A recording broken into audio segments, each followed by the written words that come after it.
When you were first asked, did somebody ask you to run for president, or were you one of those people that jumped right in and said, "Here I am, Lord, send me"? Asked by the nominating chairman. Were you? To serve. Yeah. Okay. I never would have volunteered for this. I didn't really think that I had what I needed to do it. I had to be kind of, other people had to tell me that they thought I could do it. I had to be supported by a lot of prayer, but it wasn't my idea at all. It was someone else who asked me to do it. In my case, it was Marilyn Hess who said that I should do this because she knew my background. I had been our society president, our zone president. I'd been on the EC for probably 4, 5, 6 or 7 years. First, I was on the short-term mission committee, and then I was corresponding secretary. Plus the fact that I didn't think an LWML meeting would be as hard to run as the village of Carroll Stream. You definitely had a background. What about you, Sherrie? How active had you been in LWML, and in what capacities? I pretty much went up the ladder. I started with being a society president. I remember when I was going to the meetings, I was like, how do they know what to say? How do they know what to do? So I figured that out. And then I was looking at the zone presidents in awe, like, how can they do that?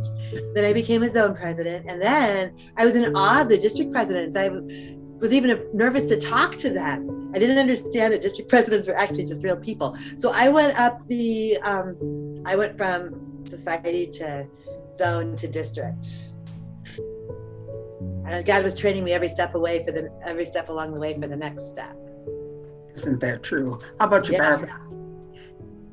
I kind of did the same thing. I served as a zone president, and then when Sherrie was president, she called me many times and asked me if I would be PR chairman. So that's how I got onto the council, and then I served in other positions as well until I was asked to serve as the president. What did you feel was the quality that is most needed to be in your position? A personal quality. The willingness to learn. Yes. That's really important. The position changes. I mean, since we had the COVID stuff, it changed a lot. I mean, with technology improving, everything just changes, and you just have to be willing to learn and to adapt and change. Flexible. Yeah. And as national changes, to take the initiative to change here on our level too, and to have the patience to do it. You know, when you're in this position, you just want everything to move, and it doesn't move that fast. Yeah, I can understand that. Did the experiences that you had in your personal life were helpful to you? I'm sure, but in what capacity? I mean, what things made you be a good president? And I think all of you were. Yeah, first of all, yeah. Well, thank you for that. Well, I think for me, I came from an education background like Sherrie. So I think for me, organization was something that helped me in my role as president. And also as being a teacher, you have to be patient, very patient. You have to listen to other people, can be judgmental. And so there's a lot of things that go into that, but those are the things that I can recall the most. And it's just about life as well. Life is just kind of like that as well. I think God just trains you, like both in your personal life. He just trains you. He prepares you for what he wants you to do next. Everything that you do up to then is preparing you for it. That's very true. And the whole organizational thing. I mean, doing the agenda, et cetera, for this organization isn't any different than it was doing it for the village of Carroll Stream, you know, and I was teacher trained. I never taught, but I was teacher trained. So I have those organizational things also. And I think also the thing is there's so many things in place when you walk in there. Like even the convention script, there's a script already in place. It's not like you're starting from scratch. There's so much help, so many things already ready for you to just walk into it. And I might actually get to use that script. Yeah, well, that's good to know. And that would be good for somebody who is contemplating maybe putting their name on the ballot to know that there is help like that there. Oh, there's so much help. Yeah. Well, I think the other thing that I've found is that the meeting of the 40 district presidents, there is so much that is talked about there that you can bring back to your organization. That's where I found Election Buddy, because that was talked about at our meeting 2 years ago. And I got all the information from the Missouri district president who talked about that. And that's how we got Election Buddy. There's just so much that's, you know, and it's not only verbally, but we write reports to each other that are shared with everybody, and there's ideas as to what you did versus what somebody else did that you can put to progress in your own district. And they give you a mentor. They give you a more experienced district president to be your mentor, and those relationships are just amazing. So you're not on your own at all. You have all the other district presidents that you're serving with, some that are more experienced than you are, some that are in your very same boat and know exactly what you're going through. So yes, it's a team. You're not just up there by yourself. There's a whole group at national supporting you, and then on this level, you've got past presidents that will support you. Any of us would support another president. And your board that you're working with supports you. They are always, anytime I've been chairman of several boards, and if you don't have the help of the people that are working with you, you're really in trouble. So I can appreciate that, that's for sure. Of your job, what did you find was the most challenging? Dealing with COVID. Oh, yes. I'm sure everybody feels that way. But taking COVID out of it, what would you? But I think COVID forced me as president to figure out how we were going to communicate when we couldn't see one another. And one of the things that I right away relied on when we figured out that this wasn't a month or a 3-month short-term thing, was that we needed to keep our mission projects in front of our ladies. And so I went back to what I had been doing at my own congregation for the last several years, and that's putting together a monthly poster to send out to our zone presidents. And I probably have had more contact with the zone presidents over the last 18 months than any of us probably had over the last 5 years, because I have on a monthly basis sent something out, and sometimes in between when something came up, so that our zone presidents were communicating with our local groups. And I felt that we just had to keep some kind of a conversation going with the people so people didn't forget about LWML. You are very right. That would have been essential. And I think you did a very good job of that. Thank you. How about the other ladies? Do you have any feelings on those things? I think you just can't make everybody happy all the time. That's a job. Yeah, well, it's not possible. So No. you had to get a little bit of a thicker skin that way when you knew what you were doing was what you needed to be doing, and some people weren't quite agreeing with it. But you just had to kind of let that, because you're going to hear some bad things, and if you hear one bad thing out of 10 good things, you're going to remember the bad thing. But you have to kind of let that go and shake it off, right? Yeah, exactly. You can't make all the people happy all the time, so just keep you praying. certainly cannot. So you have to get a little bit used to sometimes not being the good guy or the popular person. Right. Yeah, sometimes you have to make tough decisions, but I think everybody worked amazingly well through this COVID thing. I mean, everybody, no matter what organization you were with, had to work around this monster that was out there. And just simple things like wearing a mask or not wearing a mask, getting a shot, not getting a shot. It has been difficult for everybody. So I think you ladies did a really good job of it. How time consuming is if somebody is thinking about being the president, how much time would they have to devote to this on a weekly basis, on a monthly basis? Depends on the week and the day.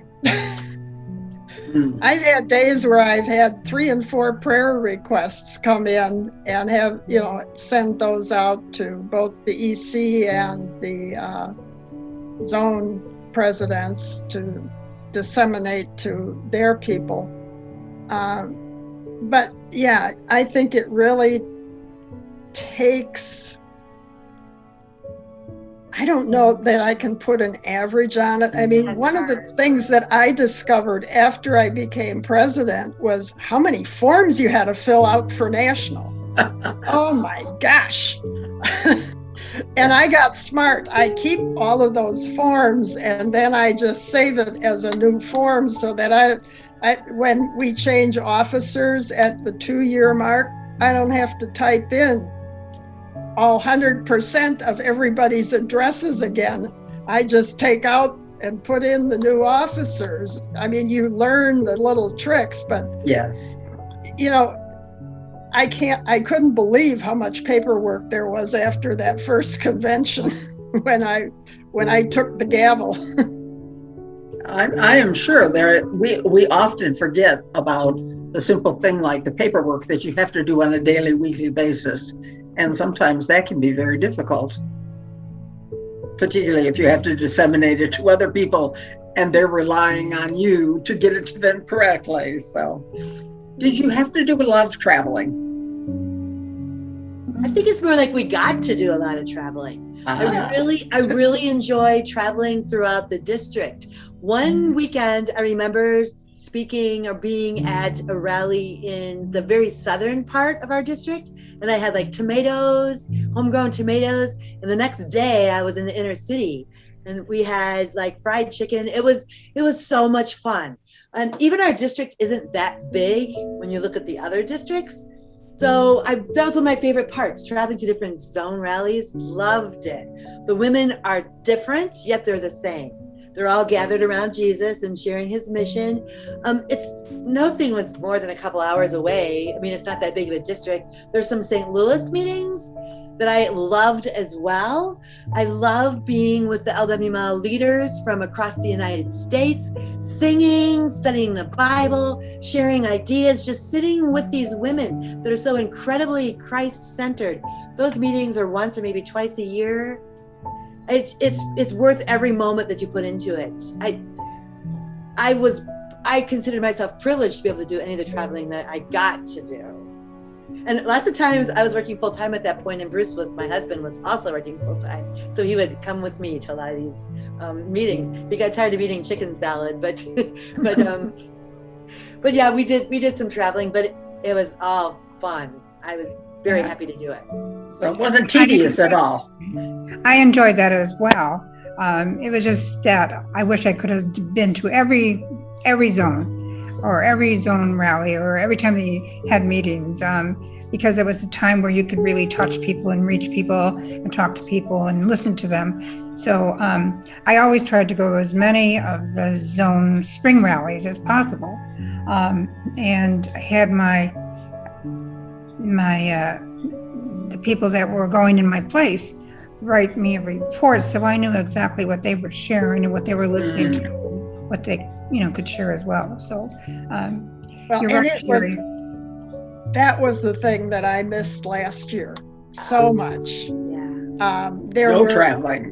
There were 2 or 3 groups that actually did their zone thing by Zoom, but there weren't a lot of them. And even this spring, I finally got to attend 2 in-person rallies, and there were 2 done by Zoom, and the 5th one was on the day of our EC meeting, so I couldn't go to that one.